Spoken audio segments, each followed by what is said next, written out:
Hello Internet, I am Torma Ximnus, and welcome to part 3 in this series of videos covering RWBY Amity Arena. In the past 2 videos, we covered the general overview of the game and the first 8 characters that you get in the training grounds, which also teaches you how to play the game. So now we move on to Arena 1.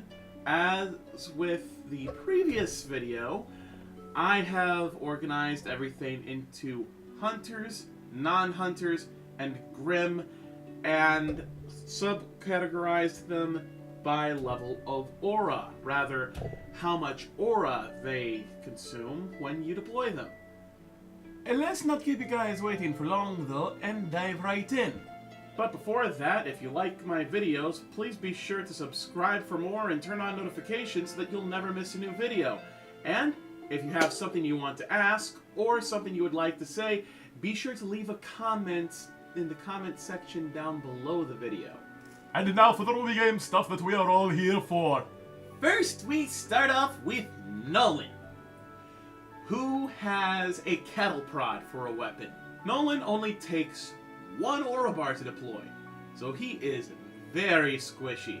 He will not last for very long, but you will rarely ever use him for offense. His primary strength is in stun locking your enemies so that they can be taken down by other of your units, or by your turrets or central tower if your central tower has started attacking. I'm telling you, Nolan has saved my bacon more than a few times, and you will be hard-pressed to find a more useful character with the same cost. I mean, okay, there's one character who might be slightly more useful than Nolan and has some of the same perks, but he doesn't come in for several arenas later and costs 3 aura bars, but I will cover him in a future video, so worry not. In the meantime, just know that Nolan is awesome and that he will help you out a lot if you get your hands on him. Now, moving right on down the list, we have Ribbon Blake, who can be deployed anywhere on the field. That's right, when it's time to deploy her, just pick a spot somewhere deep in enemy territory and she will zoom right on over to it. Now, bit of a caveat with this one, as she throws her weapon with the ribbon attached to it, same way as we saw in the Blake trailer, and once the weapon lands in the point that you've picked, then she'll zoom over to it. But the delay for the weapon being thrown is considerable for going deep into enemy territory. The further away from your own structures it is, or more specifically, from the central tower, the longer it's going to take to deploy her. So please be aware of that and plan for it when you're choosing how and when and where you want to deploy Ribbon Blake. That said, there are some useful combos with her. For example, we have Ice Weiss from Arena 1, right?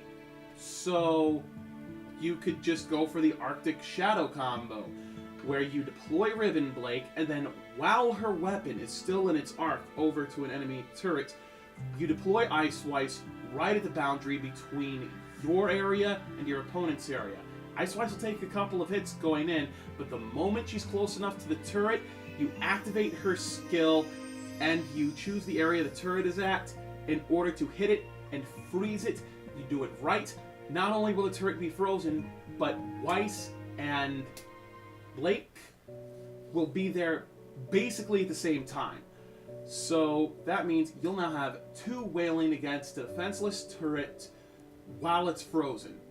Now keep in mind, you can still get bopped with enemies being deployed by the turret to protect it, and you can still have issues with even reaching it if your opponent sees what you're doing going for the Arctic Shadow combo. It's just like, I ain't having this. Here, I'm putting these guys in front of the turret. They're going to start moving that way. You ain't getting Weiss in here today. And then, of course, the entire combo is lost and you have to rethink your strategy. But if you stop partway through when you notice that they're countering it, it'll keep the tide from turning against you too heavily, and then you can use Weiss more defensively. After Ribbon Blake, we have Nora! Who, in my personal opinion, is a slightly better, albeit squishier version of Yatsuhashi. And I'll tell you why. Her skill has her zooming into anywhere within the area of effect that she can leap to with her hammer and slam it into the ground, and the resulting AoE impact damage will send enemies flying into space. They will not come down for a solid 6 seconds, and that's if they don't immediately get bopped, if they're the weaker, squishier ones. And so, because you have them flying into space, they're completely out of Nora's way. She can keep going deeper into enemy territory, and then when they hit the ground, Nora is already past them. So, she's too far away for them to be able to do anything, and they have no choice but to continue on their way, while Nora continues on her way, and now your opponent is having to think about what they're going to do about Nora, while you make your next move to get rid of those annoying units that are trying to sneak their way into your territory. And it is so eminently satisfying. Now, I'm not sure if the impact area is smaller with Nora's leap attack than it is with Yatsuhashi's impact attack, where he hits the ground upon deployment, but dang is it useful. You can use it defensively to go back to an area further into your own territory to stop your opponent from bringing enemies too close to your turrets. You can use it offensively to get to the enemy turret in order to whack it a few times. And of course, as I said before, your opponent's sending units to you, not entirely sure what to do about them, they're a little too beefy for you to want to deal with right now. Deploy Nora and she will send them to the moon! Now, as Nora is a 4 aura bar cost unit, it's a bit of a high cost to deploy her, and I'm not entirely sure what combos work well with her yet. Oh yeah! Yeah, you can go for the Nordic Hammer combo, where Nora blasts them into space, and then while she's going deeper into enemy territory, you bring Weiss out just as the ones she sent into space are coming back down onto the ground, and then you can freeze them in place so that Weiss continues dealing with them, hopefully when they're close enough to the turrets to be getting fired at while they're frozen and defenseless, and Nora can keep being, well, Nora. Our next hunter in this hunter-heavy installment of an arena that we're going through is Sniper RWBY, and her name itself is pretty self-explanatory. She's RWBY still, yes, but now her weapon, Crescent Rose, is in gun mode, which means that she's able to hit targets from a distance. More importantly, her skill allows her to fire off 3 bullets in consecutive order, 2 followed by a short pause, and then the third one, and the impact of the third bullet has her going in a somersault backwards, so you can put her a little ahead of the turrets and fire at the enemies that are approaching it, and then you can use the impact to put her closer to the turrets so that when the enemies become closer after having been hit by RWBY's skill, if they're still alive, then they're getting hit by both her and the turrets, and if RWBY survives that, then hey, boom, bonus! She's also the first one with the capability to reach enemy structures with a fair amount of ease. All you'd need to do is put her right at the boundary line separating your territory from your opponent's territory, and immediately put your finger on the skill icon for her the moment it's loaded, aim it at the turret, the moment that turret is lit up red, fire it, and it will bounce her back into your own territory. But only just barely. But it still gives her a little extra room before she gets bopped. So that means you could do, let's see, what was the combo name I came up with earlier? You could do the Crimson Vanguard combo with her and John, where you bring her out, and then you fire off the shots, and then as she's pushed back by that third shot, you have Jean coming in, and he's just a little bit ahead of her. So now he's taking the shots from the front, and she is firing at enemies from a distance in order to weaken them as Jean approaches. You could also go for the Crimson Bullet combo, where it's her and any other ranged unit by your turrets or central tower, really any of your structures. And then she fires off her shots. As she fires off her third shot, you bring in more ranged firepower just behind her, and then she's firing off at the enemies that are coming closer after having gotten shot at. And since the multi-summon ranged units that have been deployed are there as well, they will start firing at the enemies as well. So now you've got anywhere between 3 and 6 ranged units attacking all at once, in addition to your turret, depending on what you bring out. Because there are some units that bring out more than just 2 or 3. In fact, there's one that brings out 5, but again, that's another arena. I'll cover it when I get to it.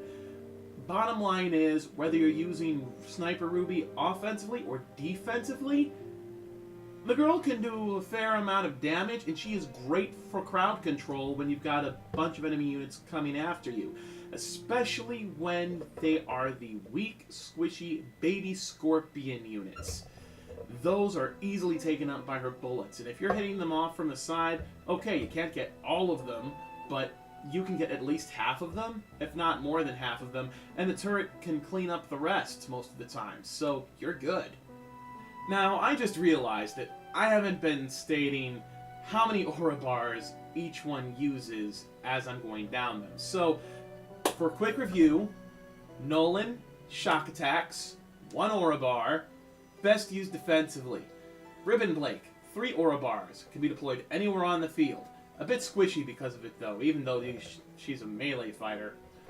Nora, 4 aura bars, can leap within a certain distance of her deployment area, or really wherever she is at the moment, to send enemies into space for 6 seconds.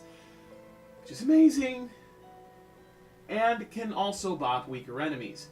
And Sniper RWBY, which I just finished covering, has 4 aura bars for her cost being summoned. And now we go out of the 4 aura bar range and into the 5 aura bar range, first with Biker Yang. Now at first, you might think 5 aura bars is a bit excessive, especially when you see that she is a melee character, and possibly not as tanky as some of the other characters. However, every time Biker Yang punches something, she forces it back. And that can be very useful to have. You got too many enemies coming your way? Okay, have a Biker Yang. Punch to push one guy back. Whoever's closer after that, punch to push that guy back. And it just keeps going until either she gets bopped or the enemies are gone. And really, that's actually pretty cool. Personally, I don't use her very much. Once RWBY Amity Arena is properly released and I've given more thought to these different builds that I can do with all these characters than I already have been, I'll probably come up with a team where she is very useful. Until then, let's move on from her to our last hunter of this arena, and here's a quote for you. Sun's out with his guns out! That's right, Sun Wukong becomes available in Arena 1. The reason for that being that he did come to Beacon in Season 2, so not only was he there fairly early in the series, he was also, well, there. So, yay! Now, Sun has an amazing ability. That ability is his semblance. The multi-sun clone jutsu! Now, because of this, he is, again, not very tanky, even though he's a 5 aura bar drop character.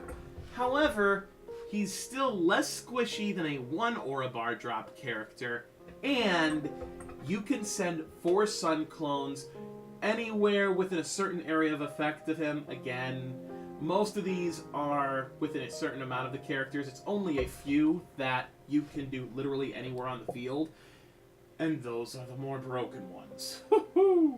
But with Sun, let's just say you're trying to take care of your opponent's turret, but now your opponent is sending enemy units your way, and it's on the other side of the map from where you are.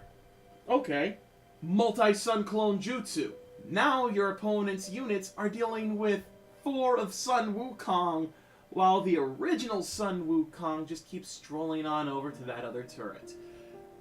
Preferably with a Vanguard, which means you're going to need at least 8 aura bars for a combo. That would help him take through things.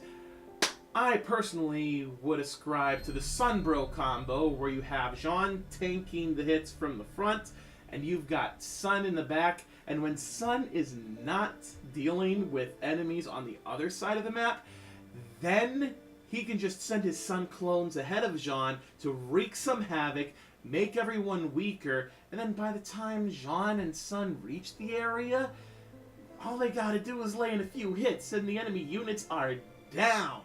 And then they could go back to focusing on the turret, provided they still have the HP to get a few licks in when they reach it. Now for this video, there are no non-hunter characters. All of them are either hunters or Grim. And we've already covered the 6 hunters, so let's cover the 3 Grim.